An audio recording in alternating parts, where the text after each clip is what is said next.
Cette semaine, je me garde juste un petit peu parce que je me retrouve à la 4e édition du Ring Extrême au Palladium où on va voir les nouvelles étoiles montantes du shootboxing directement sorties du Nordic Fight Club. Mais je pense que dans leur cas, ils vont se battre avec les poings. Checkez ça.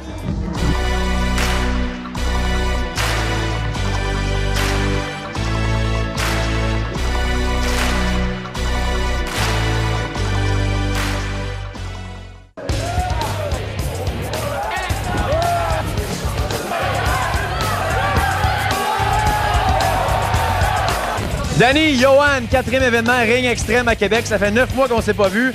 Parlez-moi un peu comment que Nordic Fight Club se passe en ce moment au Québec. Nordic Fight Club se porte vraiment bien. Je peux pas dire mieux. Ça fait déjà 9 mois qu'on est ouvert. Les combattants s'améliorent vraiment beaucoup. On peut le voir à soir, justement.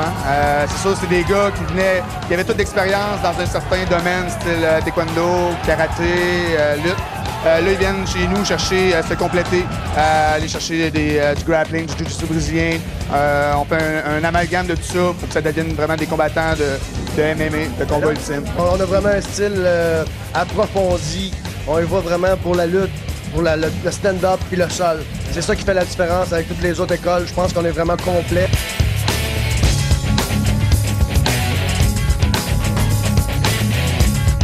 Kevin Tremblay, dude, what? 2 minutes après ton combat, what a kick! Wow! Peux-tu me guider un peu à travers cette expérience-là? Je me suis tiré l'aine juste quand t'as donné le swing. Guide-moi un peu à travers ton combat, c'était pour elle. En premier, l'autre était plus grand que moi, fait que je suis en partant, ça me stressait un peu parce que plus grand, habituellement, tu as plus de portée. Puis il faut plus. Tu rentres vite puis tu sors vite parce que sinon, ça peut être fatal. Puis à mon coup de pied, parce que moi, j'ai une grosse grippe. Puis au deuxième round, je voulais que ça finisse tout de suite, bang, bang, de même. Là. Fait que je me suis dit, ben, on y va pour le tout, puis ça a rentré. Ça a rentré certain.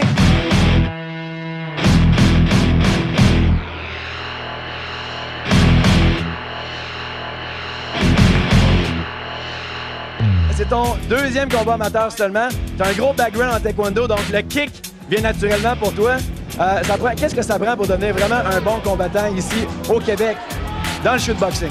La persévérance, beaucoup d'entraînement, mais surtout de la persévérance. Ouais. Il faut jamais arrêter, jamais lâcher.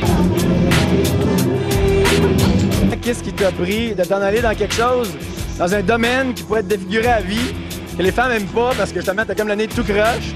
C'est pour ça que j'aime bien mon métier. Au lieu d'aller comme justement, je sais pas moi, plombier ou avocat. Les sensations, adrénaline, moi je suis pas une personne agressive, mais quand que t'embarques sur le ring, c'est tu donnes ce que t'as donné, puis après ça, ben tu vois ce que ça donne, puis moi en tout cas, je suis très content de faire ce beau sport-là, qui pour moi c'est le plus beau sport au monde.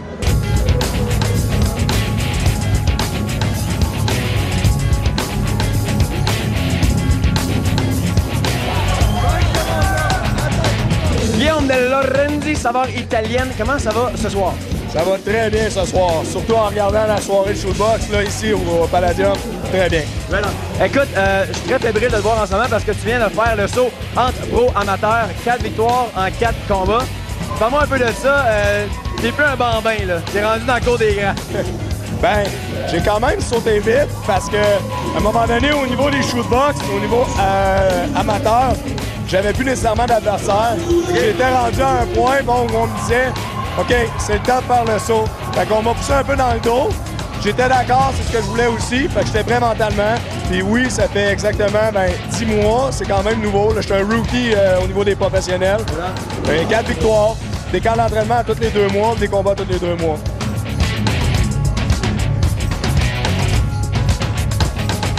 Qu'est-ce que ça prend en tant que combattant pour vraiment faire le saut entre l'amateur puis le professionnel dans le Ultimate Fighting? Du cœur, du vouloir, beaucoup de volonté, la connaissance de soi-même. Si on parle au point de vue du combattant en tant que tel, si on met en dehors de la qualité physique, de l'athlétisme, puis qu'on met en dehors de la qualité des skills, c'est-à-dire des techniques, des connaissances au niveau des techniques, ben c'est vraiment la connaissance de soi-même. Okay? Connaître ses limites, puis connaître, savoir où c'est qu'on peut aller au maximum tout le temps.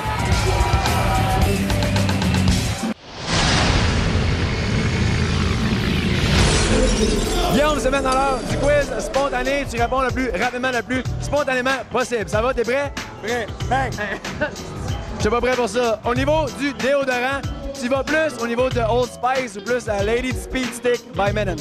Ouais, c'est sûr, les femmes, on aime bien ça, mais pas trop collé sur moi. C'est bon, excellent. On y va plus avec le Lady Marianne ou le bar La Broussaille? Où je vais avec le Lady, mon chum? Good choice. Au niveau de la télévision, tu regardes beaucoup la télévision, j'imagine. On y va avec la série The Ultimate Fighter ou plus une émission culinaire avec Ricardo? Ah ben, Ricardo, il est tentant, là, mais Ultimate Fighter, là, il y a des futurs adversaires là-dedans. Là. Of course, toujours se tenir à l'affût. Excellent, c'est bien. Dernière question.